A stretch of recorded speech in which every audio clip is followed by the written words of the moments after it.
Hi guys, my name is Mrs. Hampton and I'm the Technology Integration Facilitator at the Kate Center and also at Vandeventer Middle School. And I made this video for you today to talk to you a little bit about social media as you get ready to head into the workplace. And I want to start with this guy. Let's see if I can do this. All right, there we go. This guy was fired from his job at Taco Bell for posting this photograph online. I guess you can tell why, right? Um, they said that he was in violation of their social media policy. And he tried to come back and claim that he had taken this photo as part of a photo contest that Taco Bell was having with its employees. And Taco Bell came back and said, you know what, he never submitted the picture, and it was really not even within the guidelines of the contest anyway, so forget it, you're fired. Okay? Um, Obviously, this is not the image that Taco Bell wants to have out there of their employees, and they had to come out and make a statement about this photograph.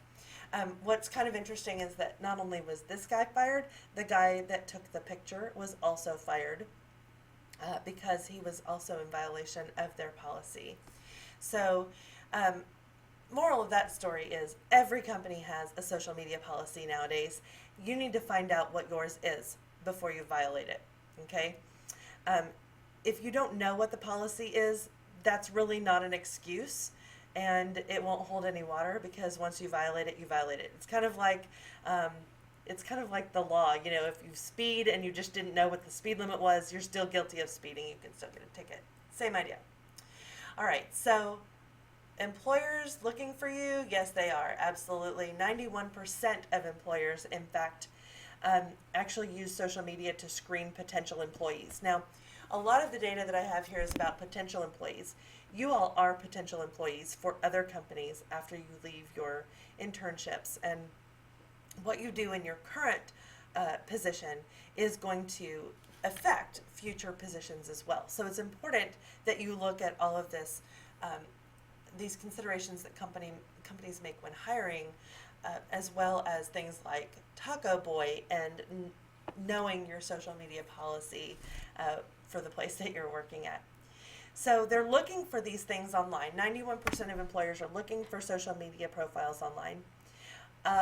In a lot of cases, people kind of rebel against this and they go, well, I'm going to lock down all of my social media stuff so nobody can see anything. I'm going to be completely private. And to an extent, that's okay. There's a lot of reasons to keep your privacy intact. But to some extent, you do want to have something out there in social media. In fact, one of the biggest problems that people have with social media is that they are invisible. It is almost as much of a concern for an employer, a potential employer, to look at an employee who is not showing up at all on Google as it is for someone who is in a clear violation of one of their standards. You want to make sure that you actually have a online presence. It's very important.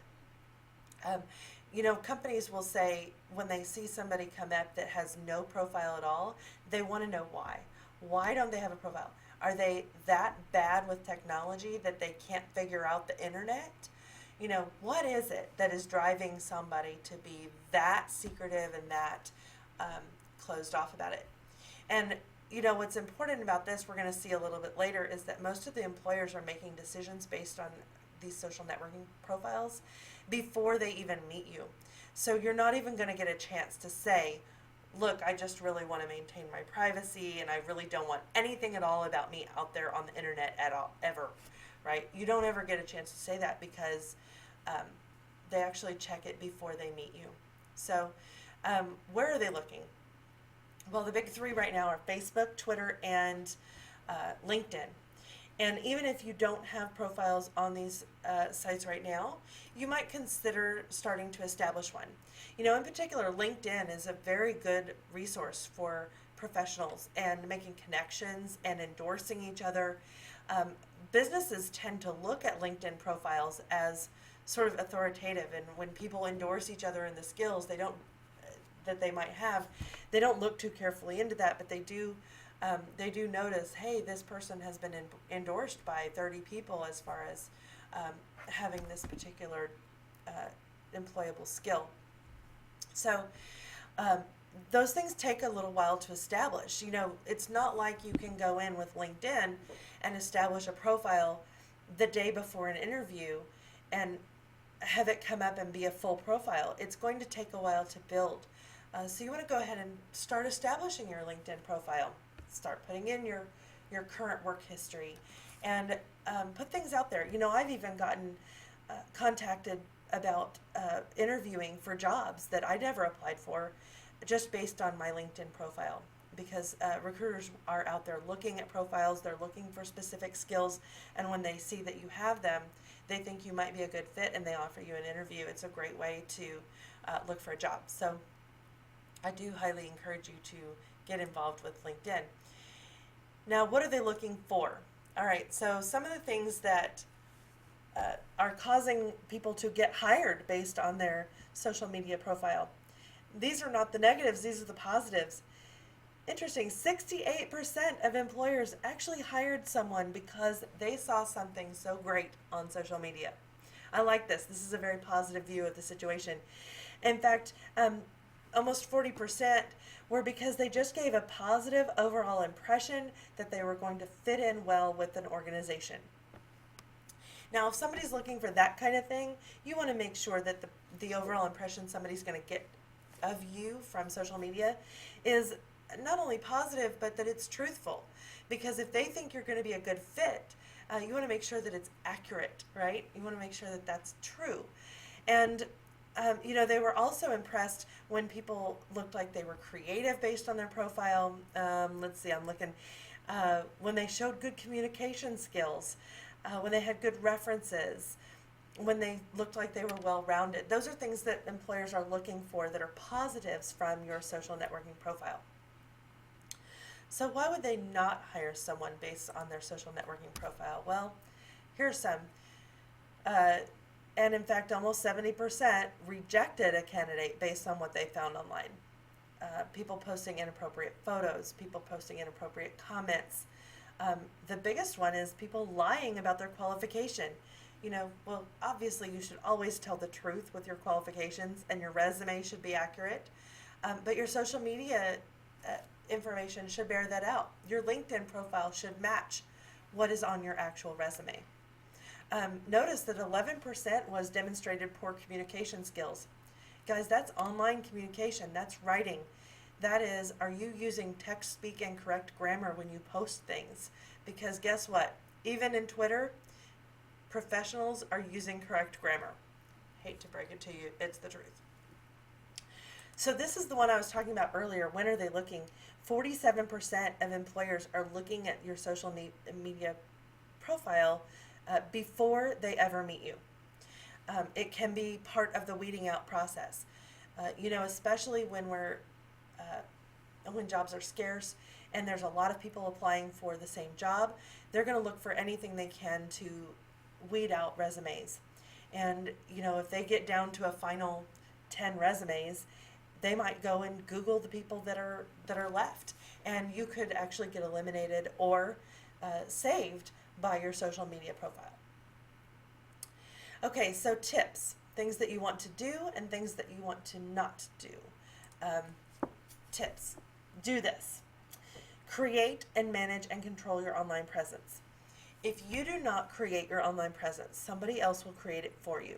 You'll be tagged in pictures, you might be mentioned. You're not the only one that can post about you, So take control of that and make sure that the things that are posted about you are the things that you want to be posted about you.